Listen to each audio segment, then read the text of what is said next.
La société américaine reste hantée par les démons du passé, les épisodes douloureux de son histoire, qui ressurgissent aussi souvent que les événements les y invitent. Une histoire marquée par des leaders confédéraux comme le général Lee, qui se sont battus pour que l'esclavage perdure et dont les statues sont érigées dans plusieurs villes du pays.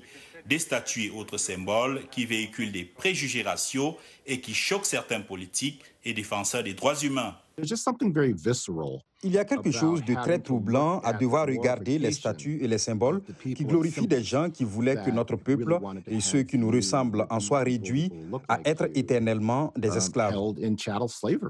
Des statues et symboles souvent déboulonnés et vandalisés lors des manifestations de protestation contre les discriminations raciales, comme celles qui ont suivi la mort de George Floyd, l'Afro-Américain tué par un policier blanc le 25 mai dernier.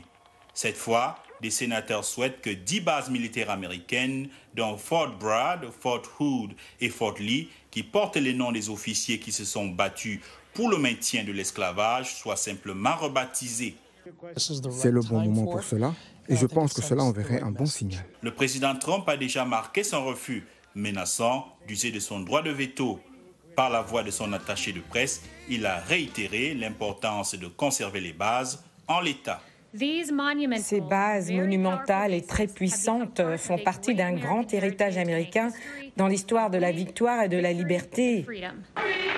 Pour le sociologue James Hunter, c'est un déni de réalité qui place la société américaine d'aujourd'hui face à ses propres contradictions.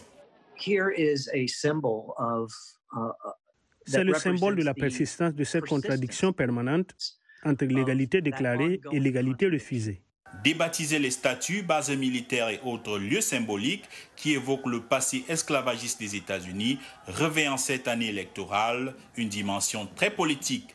Cette question pourrait davantage polariser la société américaine, mais pour Donald Trump, c'est aussi l'occasion de galvaniser sa base, majoritairement. Et maintenant, un tour d'horizon.